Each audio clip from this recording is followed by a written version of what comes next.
Welcome to Equal Inspired, the inclusive podcast, brought to you by Equal IT. Brianne Caplan joins us, who, whilst working as a data scientist at a technology startup, founded the non-profit Code Your Dreams. And their mission is to drive equity in computer science education and to build pathways for underrepresented groups to enter into the technology sector. Bri serves as the executive director at Code Your Dreams and the founder and CEO at CoderHeroes. And this is a buy one, give one platform for children to learn coding through play. With a desire to impact both the K-12 and higher education spaces, Bri also serves as the program director at the University of Chicago's Careers in Computer Science program. Thank you. I'm so happy to be here today. You are really passionate about teaching code and also inspiring young people from diverse backgrounds to enter tech careers. And we would love to know where you feel this inspiration come from, or who inspired this. So, I worked as a data science in tech, and I was just from the start blown away with the tech industry, how many learning opportunity exists, all of the conferences and meetups. The high salaries, of course, were really awesome. But I also, at the same time, noticed just the accessibility issues that exist within the tech industry. And so I wanted to be a part of the change and I wanted to do something that would help better, the tech industry. And so that's when I decided to start Code Your Dreams. I've always been really passionate about education, and I really saw education as an opportunity to make an impact. And so that really was my core motivation to starting Code Your Dreams. For you, education is a big thing, right? So, why is coding education for kids so important? Well, I feel that coding education is really the newest form of literacy.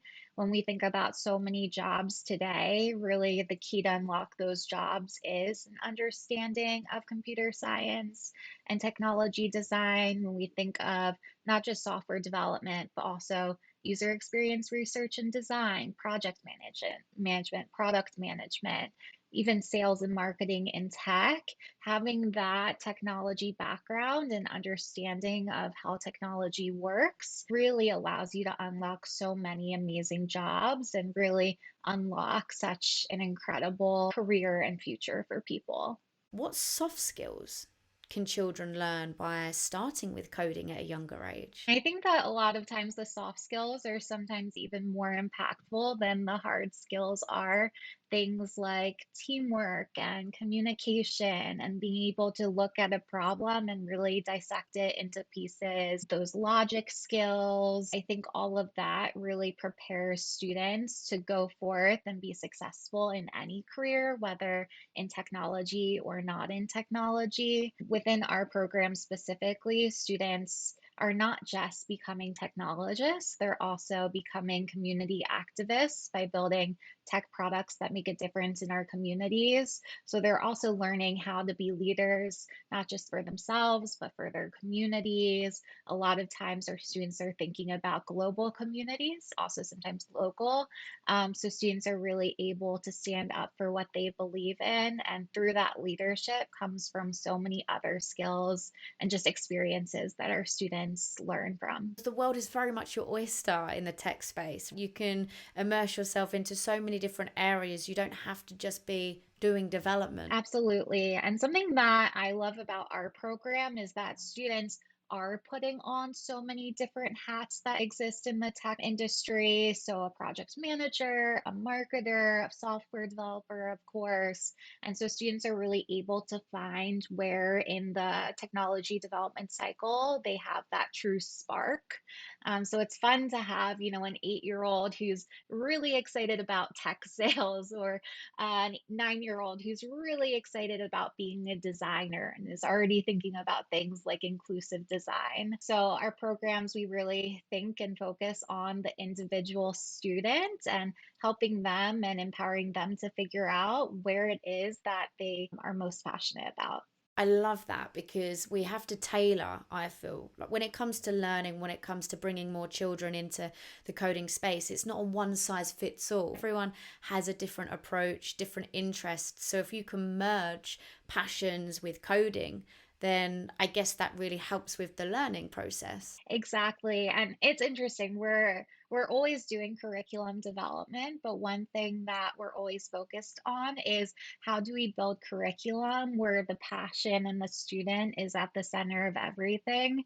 So you have some students who are just obsessed with anime, or other students who are obsessed with animals. And it's all about putting those passions at the center of our curriculum and our students learning to figure out, okay, how do we embed anime into students learning for loops or learning functions? And it's really cool to see our teachers just getting really creative with students, having coding challenges that are very specific for students' interests. And so I love that you can really combine anything with the world of computer science. I'm interested as well, Brianne, in terms of that curriculum development, how does that process typically look, and what research do you need to do to ensure that you're delivering the best type of curriculum? I mean, there's so many people that go into a single lesson plan. I was actually new to the world of curriculum development and learning design just a few years ago. Actually, initially, when I founded Code Your Dreams, I just created all of our curriculum. And so being able to see where our curriculum was 5 years ago and where it is today is just so incredible because you have consultants who are really industry experts on curriculum design. You want to make sure that curriculum is inclusive of different learning styles. We're a lot of times having students think about communities and different identities. So making sure that all of our teaching is very trauma informed. So there's a lot that goes into our computer science curriculum that's not just from a person who's a computer science expert. Of course, that's a necessary component and very important, but even more are like those different layers on top of our curriculum that really leads to a successful classroom, an inclusive classroom, and that really, helps support every single student. What do you feel are the key traits for, let's say, successfully teaching and engaging a class with that curriculum? I think it's one, just the teacher themselves. And then two would just have to be their training and ensuring that they have all the resources necessary to be successful. So I guess thinking to the teacher, there's so many great certificates out there, so many great training programs for teachers to really specialize in different areas that support students with different learning styles. So it's really finding a teacher who has that background, has that classroom management experience, and then secondarily looking for, okay, what's their software experience? What's their tech experience? We love hiring from tech boot camps, for example, because we can work with teachers who've had decades of experience in the classroom, now have those new form technical skills, and can really go forth and be very impactful in our programs. I think it's a lot of times harder to learn how to be a teacher than how to be a software developer. So a lot of times we look at teachers first, software developers second, just because at the end of the day, we say, teachers must be learners. So it's okay for a teacher to not know everything in the software development world, but really them being open to learn together. Because really, as a data scientist, I know that I was mostly Googling everything to find the answer. So it's okay for that to happen in the classroom as well.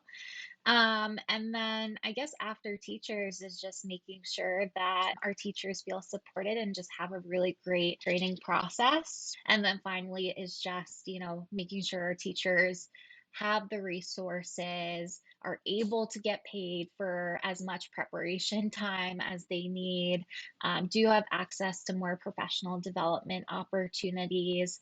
And so those are things that I prioritize for Code Your Dreams and things that we just constantly need to improve. For anybody who is wanting to transition into being more of a teacher and helping and supporting nonprofits like Code Your Dreams, what would be your advice to them if they're maybe holding themselves back because of that inner imposter or that confidence? I felt that too, right? Because I was a data scientist first before ever being involved in a classroom.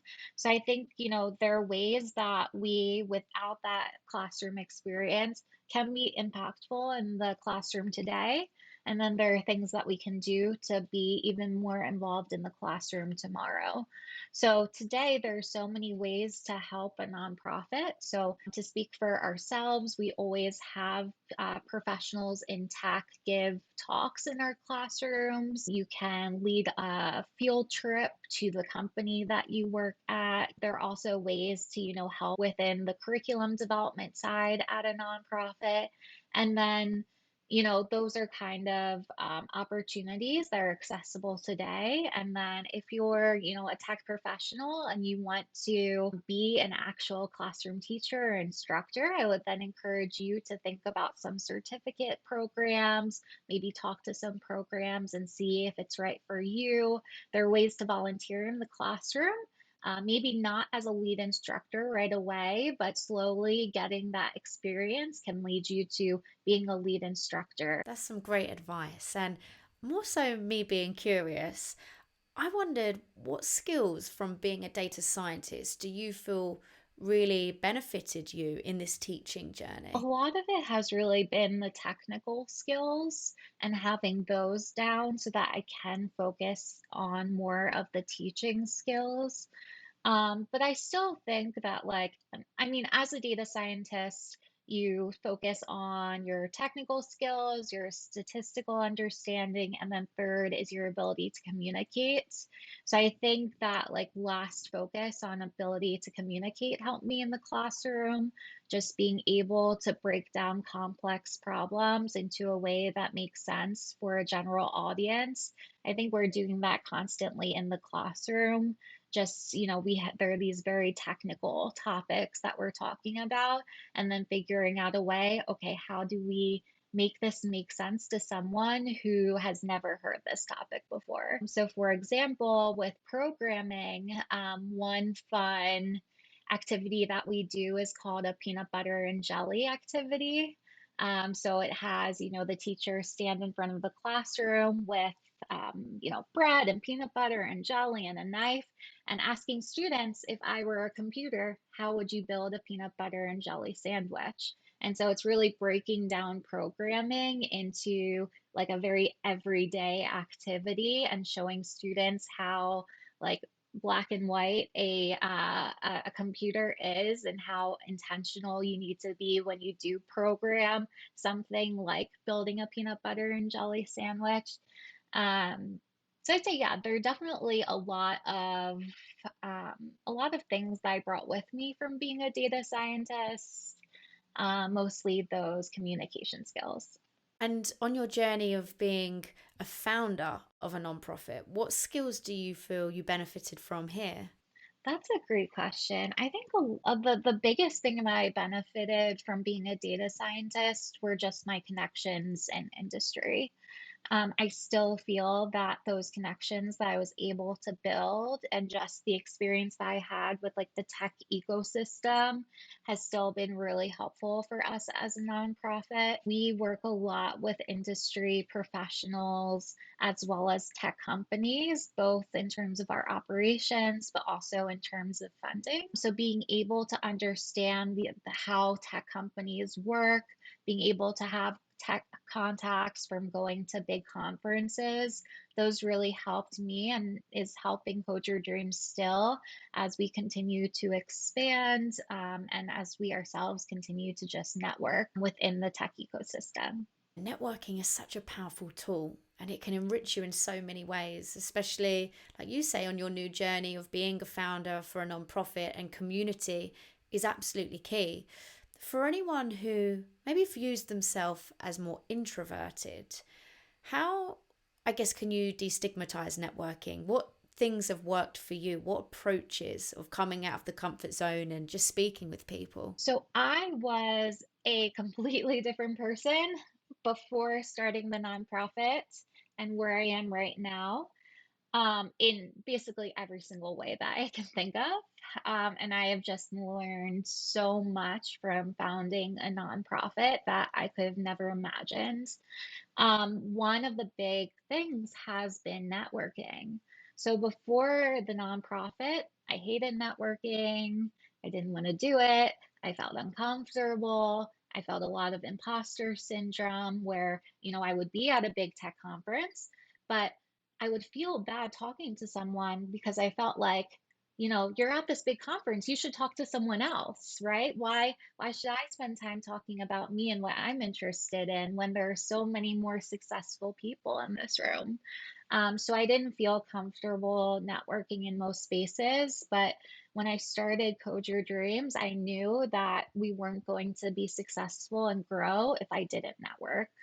So even though I didn't want to, I would think about my students and say, okay, you're going to do this for them. So I started small. So I would go to a meetup, and when they'd say, does anyone have any announcements? I would force myself to raise my hand and make a short announcement, right? For volunteers who are interested in getting involved.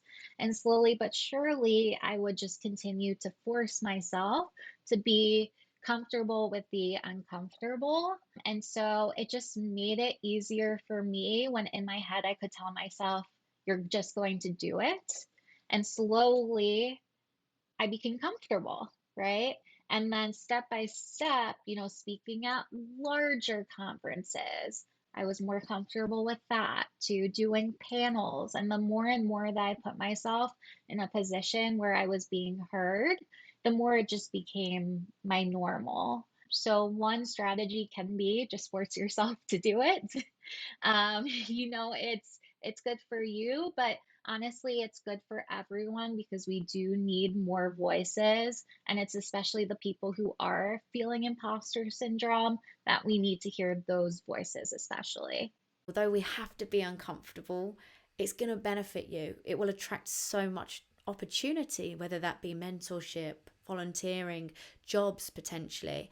And I think it also boils down to maybe breaking down what networking actually means. Because I don't know about you, Brie, but sometimes when people hear that word networking, automatically they go into freeze mode and they think, I can't network. I'm not a networker. It's not for me. And then the confidence issues come in. It is interesting. To me, networking is just being open and being yourself, because anything can be a networking opportunity. And I like to not think of it as networking because networking seems to be so transactional, but just being open to like being yourself and just being open to either, receive help or give help, right? Because there are so many situations where it just is spontaneous where I feel like there's something that I can give to that person. And so in that instance, I may say, like, hey, yeah, you're interested in X. I'd love to, connect you to A, B, and C, or vice versa. And so that can be on a train on the way to work. That can be at a social event, at a dinner. I mean, I was at a dinner for my friend's 30th birthday just a couple months ago. And I wouldn't call this networking, but one of her friends was just really interested in the work that we do at Code Your Dreams. And so you could call that networking because that person ended up connecting me with a bunch of people who were super helpful, and he donated to Code Your Dreams. So I would not want to call networking because that was a party and it was a fun situation and that person became a friend. But I think it's just open to being yourself and talking about what you're passionate about in any circumstance. Firstly, that's amazing that you made that connection just through a party. And again, it just highlights that concept of just having conversations. And I really agree with you. I speak to a lot of people, particularly who are just coming into their tech careers or lacking in confidence. And it is really about reframing networking and what it means, more so looking at it as creating meaningful partnerships or having meaningful conversations that are going to enrich you. by looking at it through a different lens, I think you get a lot more out of it as well. And maybe you end up asking questions that you wouldn't necessarily ask these people. Exactly. I think that a lot of people are held back because of mindsets. So you might say, well, I've only worked in tech as a software developer for a year, so I really don't know much to contribute to this situation. So that's one frame of mind. The other frame of mind could be, I just got into software development. It's my first year. I'm so excited and I have so many new ideas because I'm new to this, right? So it's just about the mindset shift so that whatever your background is, either if you've had little to no experience to a ton of experience, you have so much to give to a conversation. That's so important. It's about having that self belief that if you're going to an event as well on a particular topic, then you would assume that everybody at that event is equally as interested in these things. So by you approaching someone and bringing up a conversation about maybe the speaker or a topic within this area, they're definitely going to want to hear that. So have that self belief and confidence, which definitely isn't the easiest thing to have. I've been there myself. And I wondered, as a woman in tech, did you ever feel like you didn't belong? And if so, how did you get over that? Absolutely. There were so many times where I felt like I didn't belong, whether it was I'm in a class or at a meetup or a conference where I'm really not seeing very much diversity, or I'm being spoken to in a certain way that I find offensive.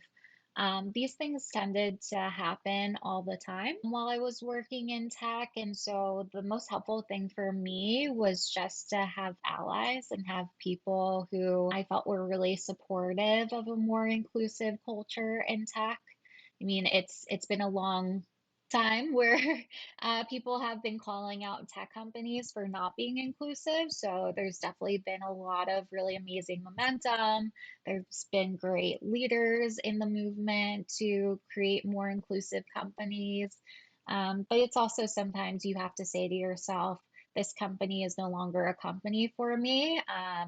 The culture doesn't work for me. I'm tired of being the one to try to create the culture. And so it's okay sometimes to make that realization and to find somewhere else that's just a better fit for you. It's doing that self reflection, because I think sometimes we can almost get really caught up in this journey that we're on in our career, that we don't take that time to sit back and think, okay, what is this space that I'm in right now? What value is it giving me? How comfortable am I? Because sometimes we can just be comfortable with just continue going along and going along. I feel I've been there myself, and I've definitely seen the challenges. So what common mistakes do companies make that you feel hold women back and make them leave organizations?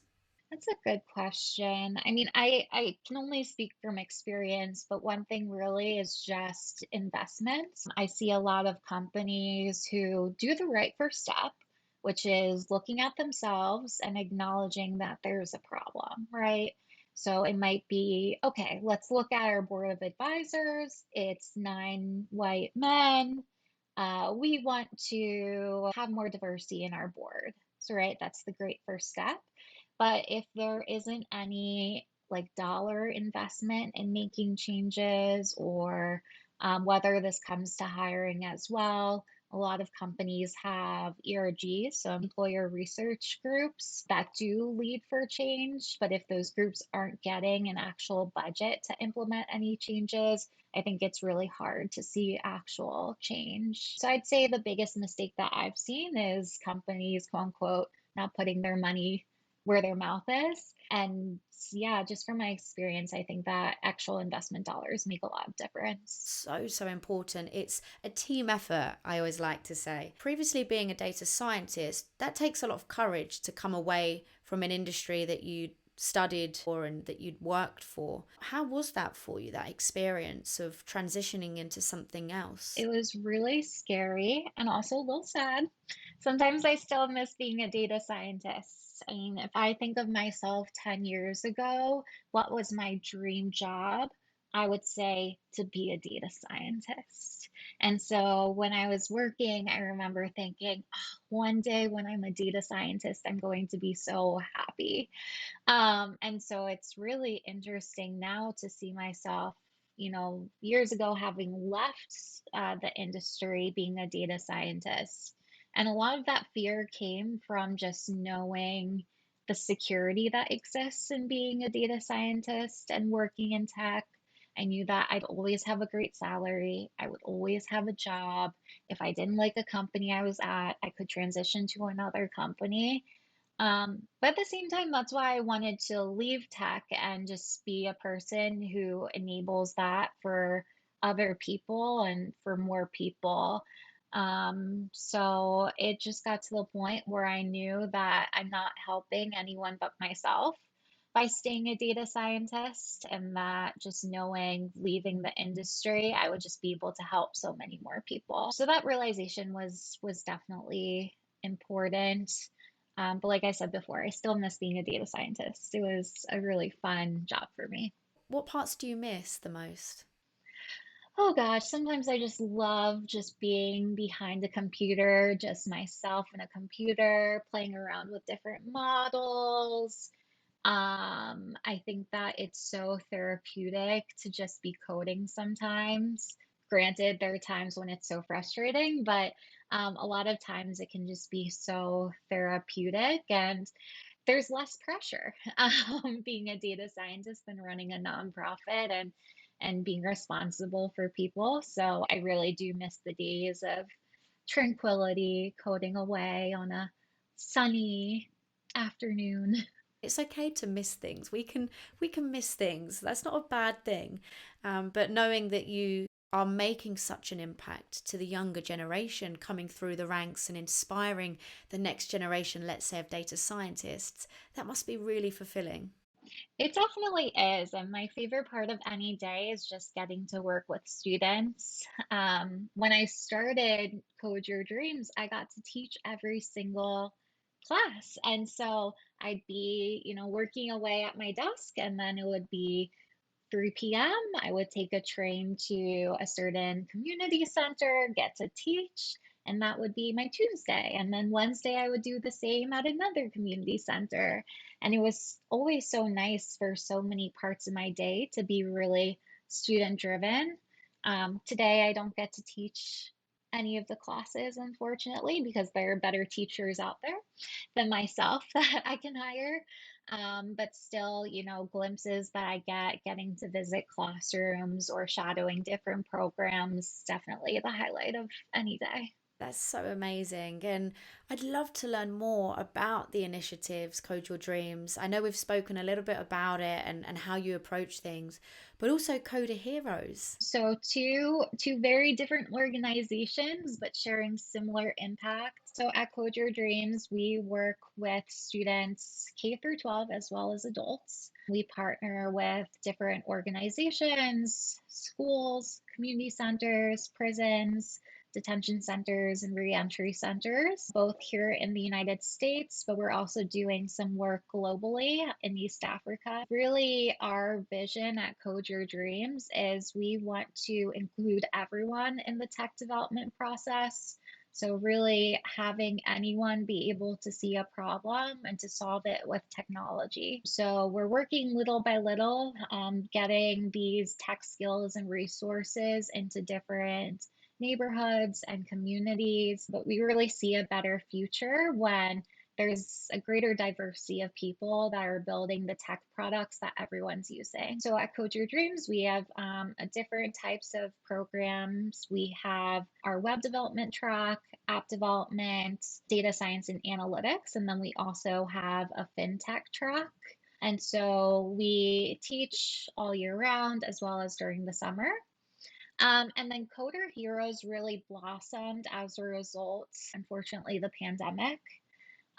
When COVID started, it really, really affected our programs at Code Your Dreams.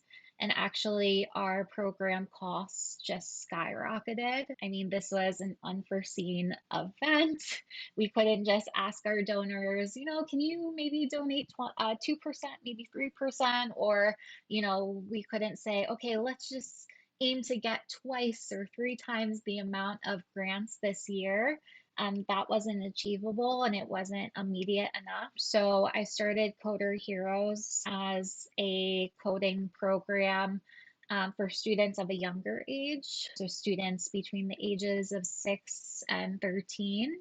And so for every program that I had, we then donated revenue back to Code Your Dreams. So in the short term, Coder Heroes was really a way for one, children to learn coding through play, but also two, to take some of that market revenue in the online coding education space and put that back into the nonprofit sector. Since then, it's still been somewhat of a sustainable, charitable model, but really something that in the future I'm also looking to grow that I think can really support the growth that we're looking for at Code Your Dreams. What is your current focus specifically at both Code Your Dreams and Coder Heroes? You mentioned that you aren't doing the teaching anymore. I'd say my biggest focus is definitely Code Your Dreams, just continuing to operate our current programs. But we actually have a new model that we're rolling out later this year. It's really exciting.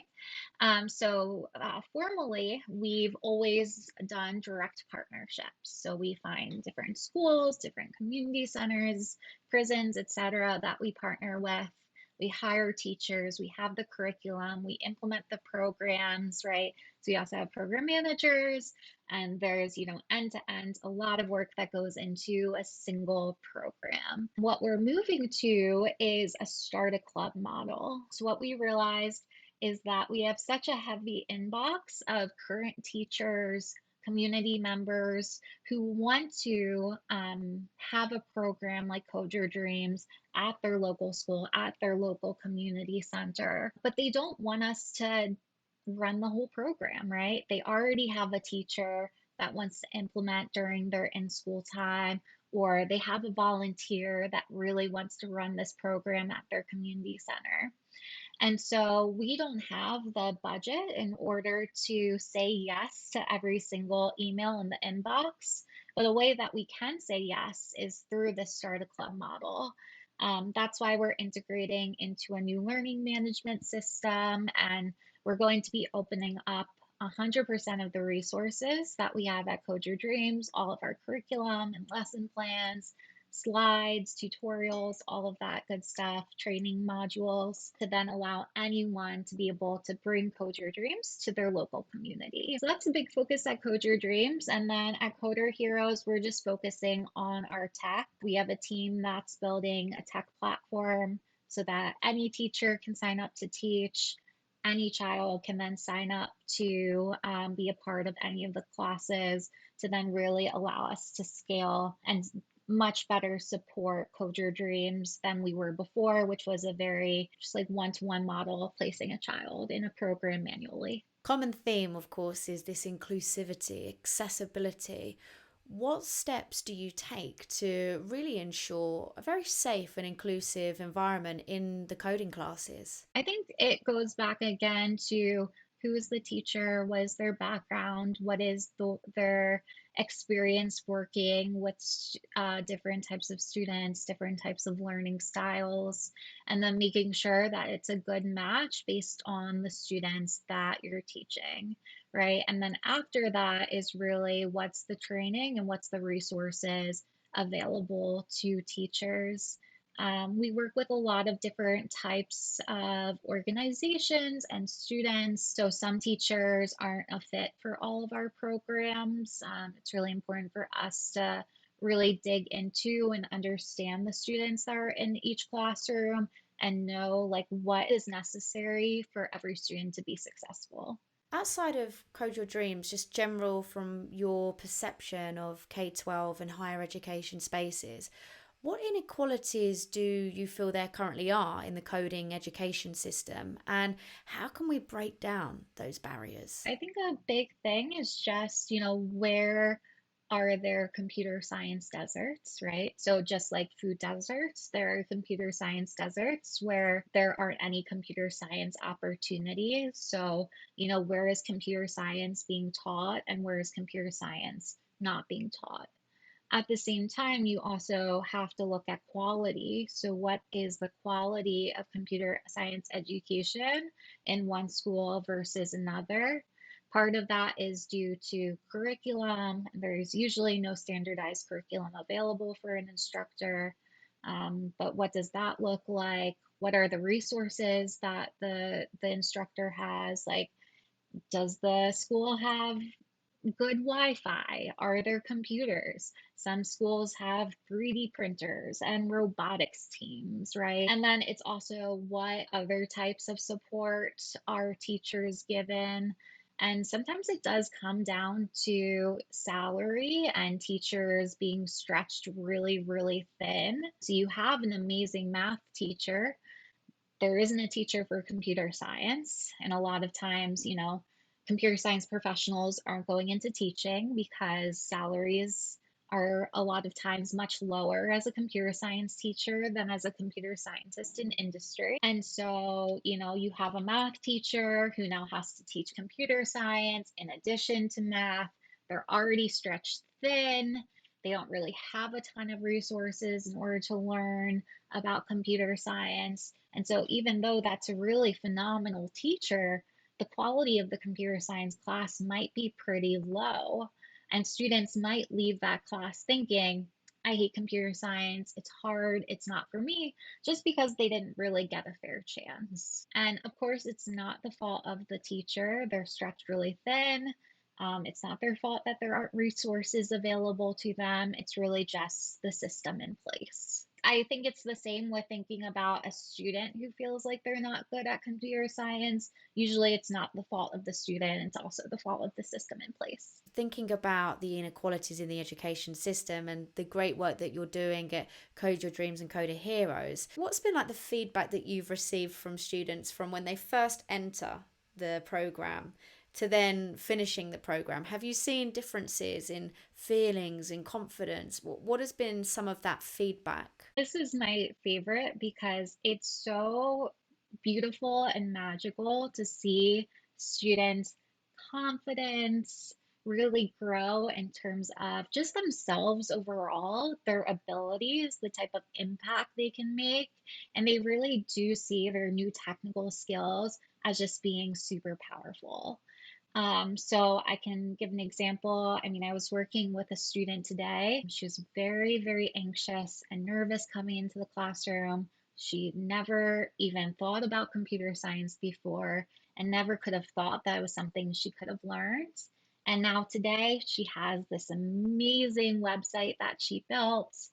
And she sees herself in the future. She's like, yeah, I'm going to go to some of the mom and pop shops up north who are struggling because of COVID. I'm going to see if I can help them build websites for them or help them with their websites to hopefully, help them through these hard times.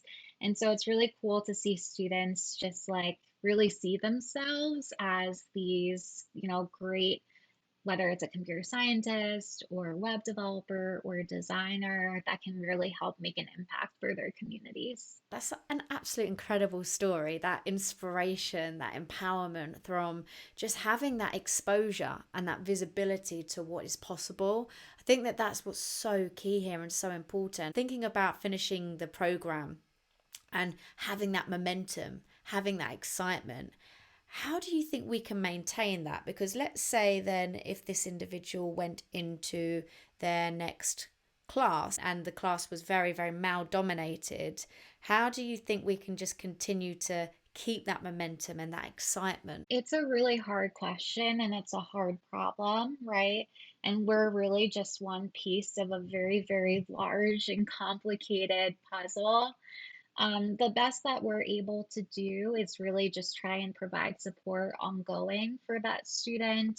Right now, we have a Slack channel for all of our graduates. It's not a lot, but it's what we're able to do now, just making sure they know that we're still a resource, plugging in different scholarships and conferences that are available just to hopefully ensure that they keep that confidence with them and that they do find other opportunities like ours, like going to conferences and things like that, to really maintain that momentum. But to your point, they're going to see a lot of challenges in their way. And so we really hope that students utilize that problem solving ability that we're teaching them to see a problem and then want to create a solution. At the same time, it can be very exhausting to always be the person that solves problems. And I wish that there were more solutions available to a lot of our students and that there were more solutions in the tech industry.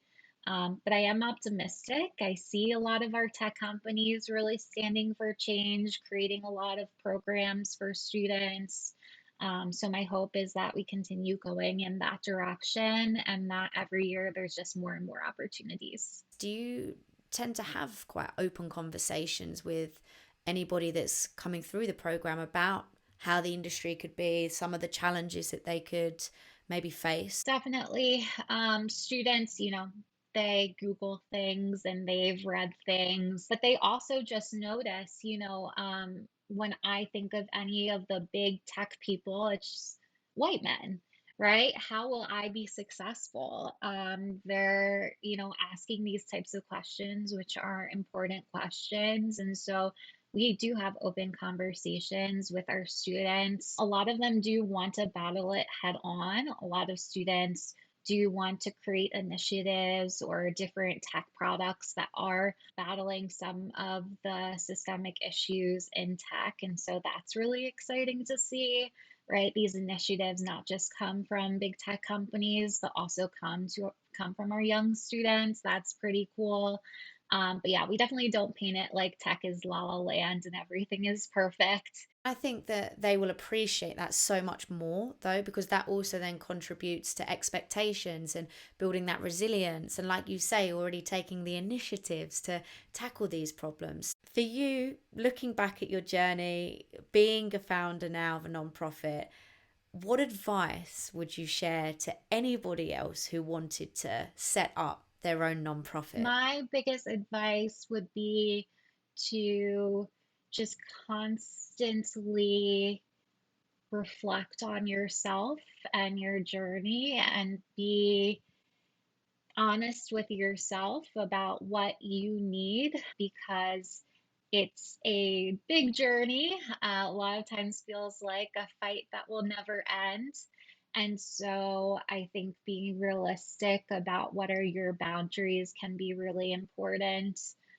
For myself, I've struggled through because, I'm in the trenches every day. And so a lot of times it's hard to really see what our wins are when I'm constantly looking at, okay, what's next? What's next? What's next? So I would encourage others to just, celebrate every single win that you have. Every day is another day where you're putting your passion and your hard work into something that is important and matters. Can be really easy to, be frustrated or feel like you're not doing enough. But I just encourage everyone to really celebrate themselves. And sometimes you need to take a day to relax, and that's okay. And I would encourage everyone to do so. Absolutely love that. So, so valuable. It's that concept of having founder guilt as well. I don't know if you relate to that, but almost like taking a day off, you shouldn't be doing it, or you shouldn't be sacrificing that time because you could be investing it in the business. But it's okay. You deserve a break, and it's important to take that time. Yeah, exactly. I know for myself, I observe Shabbat. So Friday nights to Saturday nights are my days off where I try to get off all of technology and just use that as a time to really unwind and reflect on a lot of things. And I see that time as being really important. And a lot of times, I don't I come out of it just refreshed. Sometimes I come out of it clear-minded. It gives me time to really do thinking on, big ideas and strategy that I don't have time for during the other days of the week where I'm constantly just doing, doing, doing. It's great that you found that formula that works for you. I'd love to know, what is a favorite quote that inspires you when maybe you're having a moment of self doubt, that confidence side of things? So something that I find is funny, I don't have a favorite quote exactly, but in my free time for exercise, I have a Peloton bike, which I'm very obsessed with. And I actually learn a lot from some of the instructors on Peloton who do a lot of like motivational speaking for people about lifestyle and exercise and being your authentic self. And so I find that a lot of times I'm on a Peloton class and then I have my phone and I'm making notes of different quotes that they have to motivate others. And then I bring that into our classroom because they're just as relevant for computer science education as they are for, maintaining an active lifestyle. So I'd say, my favorite quotes these days are probably from Peloton instructors. Love that, Brie. It's been such a pleasure speaking with you. We're so grateful for your time. Well, thank you so much for having me. This was so fun. Thank you for listening to today's episode, and we hope you're feeling inspired. If you are, please feel free to like, share, subscribe, and join us on our mission to create a diverse, inclusive, and equitable universe. This podcast is brought to you by Equality, a mission-driven business working to diversify tech teams through refined talent acquisition, complemented by diversity and inclusion consulting. As an Azure Heroes inclusive leader, we aim for teams to cultivate a strong sense of belonging and equity. Find us on Twitter and LinkedIn. We welcome your feedback, questions, and would love to hear from you. Join us next time on Equal Inspired.